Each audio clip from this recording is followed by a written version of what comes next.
मुग्धा और उसकी सास के बीच पूरा समय सास के किसी ना किसी काम को लेकर मतभेद चलते ही रहते हैं। बहू, ओ बहू, जरा चाय बना दे। मुग्धा चाय लेकर आती है। ये लीजिए, और कुछ चाहिए? अरे नहीं, बस चाय पीने का मन था। जाओ तुम दूसरा काम करो। चाय पीने के थोड़ी देर बाद सास दोबारा मुग्धा को आवाज लगाती है। अरे बहुरी, ओ बहू, जरा हलवा तो बना दे, मीठा खाने को मन हो रहा है। इसी तरह मुग्धा की सास पूरा समय कोई ना कोई काम बताकर उसे रसोई से बाहर तक निकलने नहीं देती।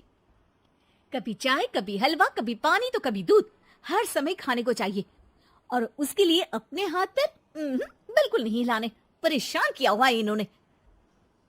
सास की जबरदस्ती परेशान करने की आदतों से दुखी मुग्धा एक शाम सचिन के साथ अपने कमरे में बैठी हुई बात कर रही होती है। सुनो जी, मम्मी जी की ये जानबूझकर मुझे परेशान करने की फरमाइशों से मैं बहुत फ्रस्ट्रेट हो चुकी हूँ। पूरे दिन में एक सेकंड का आराम नहीं मिलता। रसोई से बाहर कदम रखती नहीं कि बहू ये बना दे, बहुरी वो बना दे। अरे इनकी फरमाइशें चलती ही रहती है। अरे मुग्धा, माँ खाने की शौकीन है, पर उम्र हो चली है, खुद खाना नहीं बना सकती, इसलिए तुमसे बोलती है। अरे तो शौक भी उम्र देख कर रखने चाहिए ना। समझ में नहीं आता, हर समय फेविकॉल का जोड़ लगाए सोफे से चिपकी बैठी रहती है। इतना सब डाइजेस्ट कैसे हो जाता है उन्हें? अरे तुम मेरी माँ से इतनी नफरत कैसे कर सकती हो? मैं उसे नफरत नहीं करती जी, बस परेशान हूँ। जहाँ मुग्धा अपने पति से ये सब बोल रही होती है, वहीं उसकी सास भी कमरे के बाहर दरवाजे से कान लगाए सारी बातें सुन रही होती है और अगली दोपहर रसोई में मुग्धा के पास जाती है। बहू, आज ना मेरा कुछ मसालेदार खाने का मन है। तो चाय बना दूं? मुझे बहुत पसंद है। अरे ना, ऐसा कर लिट्टी चोखा बना ले। और हाँ, जितना मसाला बातों में मिलाकर पति को सुनाती हो ना, सब्जी में भी वैसे ही डाला करो, खाना स्वादिष्ट बनेगा। सास की बात सुनकर मुग्धा हैरान रह जाती है। मतलब अब पूरा समय मुझ पर हुक्म चलाने के साथ बंद कमरे में हुई पति पत्नी के बीच की बातें भी सुनती है। अरे बात जब मेरी थी तो सुनने में क्या दिक्कत है? ये कहकर सास वहां से चली जाती है। अरे अब तो हद पार हो गई, इस तरह से तो ये मेरा जीना मुश्किल कर देंगी। मुग्धा सास की हरकतों से परेशान उसका हल सोचने लगती है और इसी तरह कुछ दिन बीत जाते हैं, जिसमें सास का जन्मदिन आता है।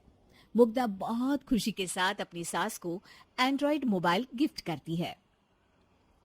मम्मी, आपको सबसे बात करने के लिए बहुत दिक्कत होती है ना?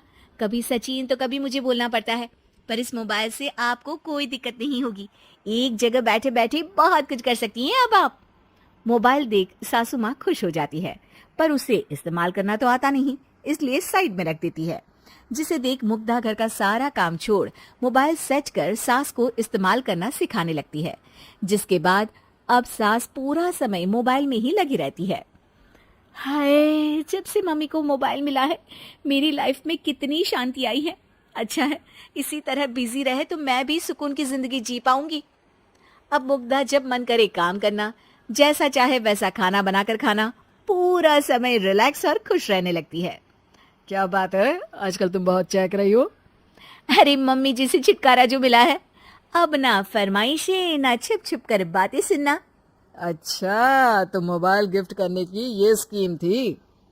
इसी तरह दिन बीतते हैं और अब मोबाइल पर लगी सास फरमाइशों की जगह सवालों के लिए बहू को आवाजें लगाना शुरू कर देती है।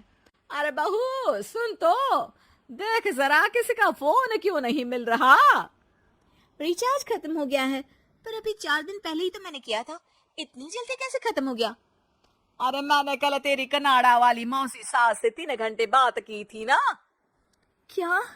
इतना महंगा तो मोबाइल भी नहीं आया जितना महंगा इसका रिचार्ज पड़ रहा है। इसके बाद तो जैसे मुग्धा के दिन की 24 घंटे में से 20 घंटे सास के पास उनके मोबाइल रिलेटेड प्रॉब्लम सॉल्व करने की ड्यूटी ही बन जाती है। अरे मुग्धा, ये मोबाइल में अचानक तेरी मौसी सास की शक्ल क्यों दिखने लगी? और ये तो हिल भी रही है। मम्मी, ये गूगल डुओ का वीडियो कॉल है, इसमें आप बात करने के साथ एक दूसरे की शक्ल भी देख सकती हो। अच्छा, ये तूने मुझे पहले क्यों नहीं बताया? अब बताने के लिए पहले नहीं बताया। इसी बीच सचिन भी वहां आ जाता है और सास अपनी वीडियो कॉल में बिजी हो जाती है। क्यों, सास बहू में क्या गपशप चल रही है? इसे गपशप नहीं, दिमाग का दही होना बोलते हैं। पर तुम तो मम्मी को मोबाइल देकर बहुत खुश थी, फिर क्या हुआ? हाँ, उसका सुकून भी कुछ ही दिन मिला। अब घर के टंटे खत्म हुए तो मोबाइल की टिंग टिंग शुरू हो गई। देखो भाई, कुछ पाने के लिए कुछ खोना तो पड़ता है। आखिर तुमने मोबाइल अपने फायदे के लिए ही तो दिया है, तो फिर सवालों के जवाब भी देने पड़ेंगे, क्योंकि जब तक उनके हाथ में ये फुंथरू रहेगा, तुम्हारी लाइफ में प्राइवेसी और सुकून रहेंगे। कहने का मतलब है अगर इससे प्यार बढ़े तो दाग अच्छे हैं। अरे मुझे पहले दिन से ही पता है मोबाइल किस मकसद से दिया गया है। भूलो मत, इससे पहले मैं बातें ही सुनती थी। सास की ये बात सुनकर मुग्धा शॉक में और सचिन हंसता रह जाता है।